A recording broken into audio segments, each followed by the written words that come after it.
कहानी के शुरुआत में हमें रास्ते में जाते हुए दो बसेस को दिखाया जाता है। उस बस में बहुत सारी फीमेल स्टूडेंट्स होती हैं, जो वे सभी अपने क्लास के लिए जा रही होती हैं। उन्हीं में से एक का नाम मित्सुको था, जो दिखने में काफी प्यारी थी। वो अपनी नोट्स बुक में कुछ लिख रही होती है। तब उसकी फ्रेंड्स उससे कहने लगती हैं कि क्या तुम हर वक्त लिखती रहती हो? क्या मिलेगा इस तरह की नोट्स बनाने से? यहाँ देखो सभी लोग एंजॉय कर रहे हैं, तुम भी क्यों नहीं करती? ये कहकर उसकी फ्रेंड उसकी नोटबुक को छीन लेती है और उसका पेन नीचे गिर जाता है और वो अपना पेन उठाने के लिए जैसे ही झुकती है, तभी हम देखते हैं कि उस समय कोई चीज बहुत तेजी से आती है और उस लड़कियों के साथ उन दोनों बसेस को आधे पर से ही काट देती है, जिसकी वजह से सारी की सारी लड़कियां दो हिस्सों में कट जाती हैं। इसी के साथ जैसे ही मित्सुको ऊपर उठती है, तब यह देखकर काफी हैरान हो जाती है कि यह क्या हो गया। अब क्योंकि वो नीचे पेन लेने के लिए झुकी थी, इसीलिए बच गई थी। यह देखकर बहुत ज्यादा डर जाती है और बस से उतरकर भागने लगती है। यहाँ पर हमें पता चलता है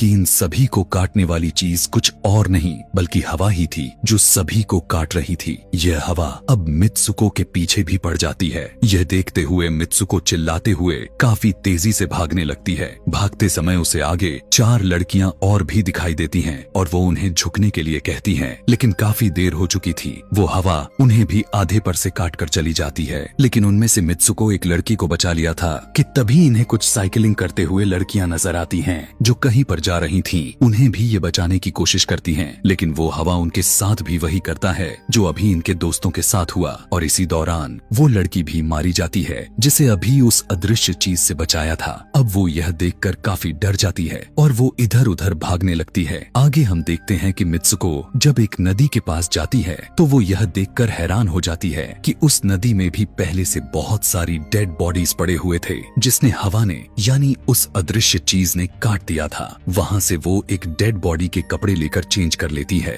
अगले सीन में हम देखते हैं कि मित्सुको चलते चलते एक स्कूल में पहुंच चुकी है, जहाँ पर और भी बहुत सारी फीमेल स्टूडेंट्स थीं। उनका यूनिफॉर्म मित्सुको के यूनिफॉर्म से काफी डिफरेंट था, यानी यह भी था कि वो तो उनके स्कूल के स्टूडेंट तो नहीं थी कि तभी एक लड़की मित्सुको के पास आती है और उससे कहने लगती है कि तुम कैसी हो? दरअसल देखा जाए तो वो लड़की उसकी बेस्ट फ्रेंड थी, लेकिन मित्सुको उससे पूछती है कि क्या तुम सच में मेरी बेस्ट फ्रेंड हो, क्योंकि उसे कुछ भी समझ में नहीं आ रहा था कि उसके साथ हो क्या रहा है। वो काफी सदमे में थी। यहाँ पर हम यह भी जान पाते हैं कि मित्सुको और उसकी बेस्ट फ्रेंड काफी ज्यादा एक दूसरे को प्यार करती हैं कि तभी वहीं पर तेज हवा चलती है और मित्सुको डर कर बिल्डिंग के अंदर चली जाती है। उसकी बेस्ट फ्रेंड को कुछ भी समझ में नहीं आ रहा था कि ये हो क्या रहा है। वो मित्सुको से पूछने लगती है कि तुम इतना ज्यादा कांप क्यों रही हो और इतना ज्यादा डरी क्यों हो, तुम्हें हो क्या गया है? तब मित्सुको अपने बेस्ट फ्रेंड को सब कुछ बता देती है कि किस तरह से एक हवा का झोंका आया और उसके स्कूल के सभी स्टूडेंट्स को काट कर चली गई। यह सुनकर उसकी दोस्त उसे विंडो के पास ले जाकर उसकी हाथ बाहर निकाल कर कहने लगती है कि ये देखो, ये बस हवा है और कुछ नहीं। यहाँ पर मित्सुको के दिल को कुछ शांति मिलती है और इसे लगने लगता है कि शायद ये मेरा ख्वाब ही हो सकता है। जिसके बाद मित्सुको का बेस्ट फ्रेंड अपने दो और दोस्तों को लेती है और क्लास को बंद करने का प्लान बनाती है। जैसे ही ये चारों क्लास के बाहर जाने के लिए निकलने ही वाली होती हैं कि तभी वहाँ पर उनकी टीचर आ जाती हैं और उन्हें देख लेती हैं, लेकिन वो चारों वहाँ से भाग जाती हैं। वे चारों भागते भागते एक लेक पर आ जाती हैं। वहाँ पर मित्सुको की बेस्ट फ्रेंड अपने दोनों दोस्तों को भी उसके ख्वाब के बारे में बताती है। तभी उनमें से एक लड़की कहती है कि हो सकता है कि यह सच हो, जैसे मिरर वर्ल्ड होती है जहाँ पर इस दुनिया से ऑपोजिट यानी उल्टा होता है। यह कहकर वो तालाब में एक पत्थर फेंक कर कहने लगती है कि देखो, यहाँ पर मैंने तो पत्थर फेंका है, लेकिन हो सकता है कि दूसरी दुनिया में मैंने ऐसा ना किया हो। कि तभी अचानक से उस तालाब में से एक क्रोकोडाइल निकल कर आता है, उसमें से एक लड़की को खा जाता है। फिर वो लड़की कहने लगती है कि देखो, मैंने कहा था ना, जो इस दुनिया में होता है वो उस दुनिया में बिल्कुल भी नहीं होता, और जो उस दुनिया में हो रहा है वो इस दुनिया में नहीं हो सकता। तो इसको भी उसी दुनिया में मगरमच्छ ने खाया है। और यहाँ पर ये देखो,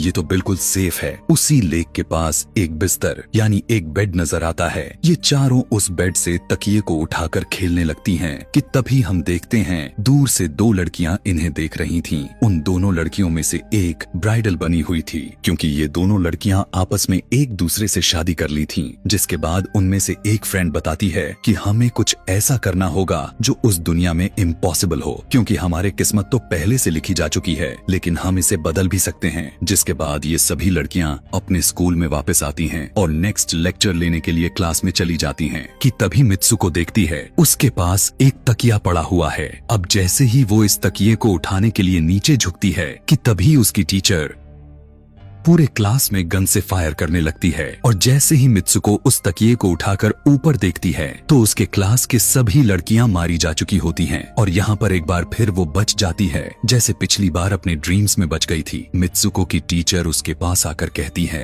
कि तुम्हारी हिम्मत कैसे हो गई, इस क्लास को बंद करने की, तुम्हारा भी मरना तय है। कि तभी उसी वक्त दो लड़कियां और आ जाती हैं और मित्सुको को बचाकर वहाँ से भागने की कोशिश करती हैं, लेकिन एक दूसरी टीचर वहाँ पर आकर उन दोनों लड़कियों को मौत के घाट उतार देती है। अब जितने भी स्टूडेंट्स की जान बच गई थी, मित्सुको उनके साथ बाहर भागने लगती हैं, लेकिन स्कूल की सभी टीचर्स उन सभी लड़कियों पर फायरिंग करने लग जाती हैं। अब यहाँ पर फायरिंग के दौरान सभी लड़कियां जैसे ही वहाँ से बाहर आती हैं, तो यहाँ पर हवा उन्हें काट देती है। यहाँ पर अब मित्सुको यहाँ पर एक बार फिर से अकेली रह जाती है और वो वहाँ से भागकर क्राउड एरिया से होता हुआ पुलिस स्टेशन में जाती है। वो वहाँ पर सब कुछ बताने लगती है। उसकी यह बात सुनने के बाद पुलिस वाली लड़की उससे कहती है कि लेकिन तुमने स्कूल वाली कपड़े तो नहीं पहने हुए हैं। और जब वो उसके सामने एक मिरर को रखती है तब मित्सुको उस मिरर में देखती है कि वो तो एकदम से बदल गई होती है और लोग उसे मित्सुको के नाम से नहीं बल्कि उसे किसी और नाम से बुला रहे थे। यहाँ पर हमें पता चलता है कि उसकी शादी होने वाली थी। तब वही पुलिस ऑफिसर उसे उसकी शादी के लिए लेकर जाती है। यह देखकर आसपास के लोग उसे कॉन्ग्रेचुलेशंस दे रहे थे। अब जैसे ही वे सभी उसे लेकर चर्च पहुंचते हैं तो मित्सुको को बेस्ट फ्रेंड भी वहीं पर मौजूद होती है। मित्सुको उससे पूछने लगती है कि यह सब मेरे साथ क्या हो रहा है। तब उसकी दोस्त उससे कहती है कि अभी खामोश रहो, हम अभी किसी के कंट्रोल में हैं, बस जैसा मैं कहूँ तो तुम वैसा ही करो। और यह कहते हुए वो उसका वेडिंग ड्रेस पहनाती है और उसे वहाँ जाने के लिए कहती है। अब जैसे ही वो अपनी मैरिज सेरेमनी के लिए आगे बढ़ती है तो वहाँ की सभी लड़कियाँ उसका मजाक उड़ाने लगती हैं। यह देखकर उसकी बेस्ट फ्रेंड एक एक करके सभी को मारना शुरू कर देती है। जिसके बाद जैसे ही मित्सुको आगे बढ़ती है तो उसके ग्रूम की जगह एक ताबूत खड़ा हुआ नजर आता है। उस ताबूत को खोले जाने पर एक बड़ा पिग बाहर निकल कर आता है। मित्सुको उसे देखकर काफी ज्यादा डरने लगती है और एक टूटी हुई बोतल से उस पर अटैक कर देती है। जिसके बाद मित्सुको और उसकी बेस्ट फ्रेंड चर्च से भागते हुए बाहर आ जाती हैं। यहाँ गेट पर भी दो लड़कियां इन्हें रोकने की कोशिश करती हैं, लेकिन मित्सुको की बेस्ट फ्रेंड इन्हें मारकर वहाँ से भाग जाते हैं। उधर मित्सुको दूसरी तरफ भाग रही थी क्योंकि अब उसे लगने लगा था कि उसके साथ कुछ ज्यादा ही गलत हो रहा है। आगे जाने पर एक और मिरर में खुद को देखती है तो वो एक बार फिर से खुद को बदला हुआ पाती है। अब जिस जगह पर मित्सुको थी वहीं पर रेस हो रही थी कि तभी उसके पास कुछ लड़कियां आकर उससे कहने लगती हैं कि तुम तो बहुत अच्छी रेसर हो, खड़ी क्यों हो, भाग क्यों नहीं रही। और जब वो भागना स्टार्ट करती है तब वो खुद में काफी एनर्जी फील करने लगती है। जिसके बाद मित्सुको रेस जीतने की पूरी कोशिश करने लगती है। भागते समय उसे अपने डेड फ्रेंड्स भी नजर आती हैं जो कुछ वक्त पहले उसके स्कूल में मारी जा चुकी थीं। कि तभी उसी वक्त उसकी बेस्ट फ्रेंड भी आ जाती है। तभी ये दोनों नोटिस करती हैं कि वही पिग और वो औरतें जिन्होंने इनको चर्च में रोक रही थीं, वो सभी इन्हीं के तरफ आ रही थीं।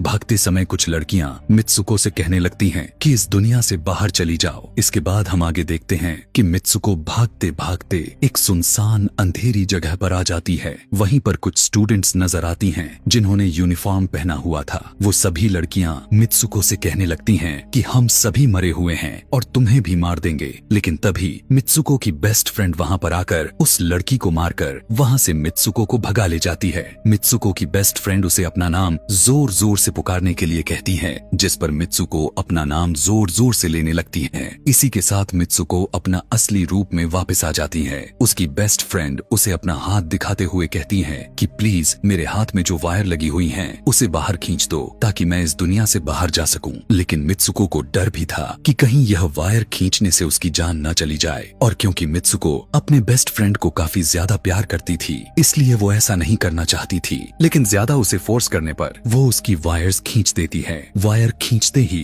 उसकी बेस्ट फ्रेंड की बॉडी दो हिस्सों में बट जाती है और तभी उसी वक्त उसे एक गेट नजर आती है। उस दरवाजे से बाहर आने पर वो देखती है कि अब वो आदमियों की दुनिया में आ चुकी है। वहीं पर उसके पोस्टर्स भी लगे हुए थे। जिस पोस्टर को कुछ लड़के देख रहे थे तभी एक लड़का मित्सुको के पास आकर कहता है कि तुम फ्यूचर में हो। इस बात को सुनते ही वो बेहोश हो जाती है। कुछ टाइम के बाद जब उसे होश आता है तब वो आगे बढ़ती है। तब वो देखती है कि एक बूढ़ा आदमी गेम खेल रहा होता है और उसी गेम में मित्सुको वही कैरेक्टर नजर आती है जो अभी बनी हुई है। मित्सुको को देखते ही बूढ़ा आदमी कहने लगता है कि मैंने ही इस गेम को बनाया है और मैं ही हूँ जो तुम लोगों को कंट्रोल कर रहा हूँ। तुम तो बहुत पहले मारी जा चुकी थी, लेकिन मैंने तुम्हारा डीएनए लेकर तुम्हें फिर से बनाया। मित्सुको को जब यह बात सुनकर उसे पता चल जाता है कि यह एक गेम है तो उसे लगता है कि शायद मैं अभी भी अपने दुनिया में जा सकती हूँ कि तभी उसी समय एक आदमी आता है और मित्सुको को अपने पास बुलाने लगता है। तब वो बूढ़ा आदमी मित्सुको से उसकी आखिरी लेवल को कंप्लीट करने के लिए कहता है। वो आगे बढ़ने लगती है कि तभी मित्सुको को अपने दोस्त की कही हुई बात याद आ जाती है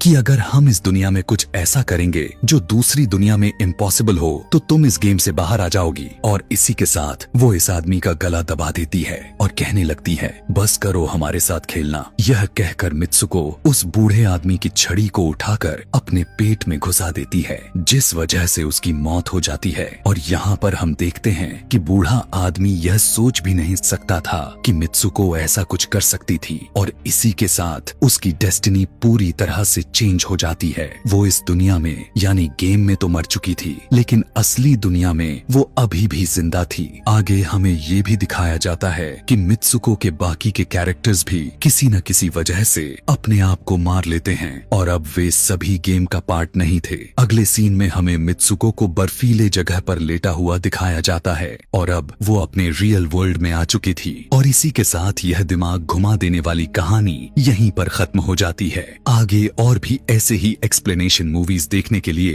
कमेंट में नेक्स्ट लिखना ना भूलें। Thanks for watching.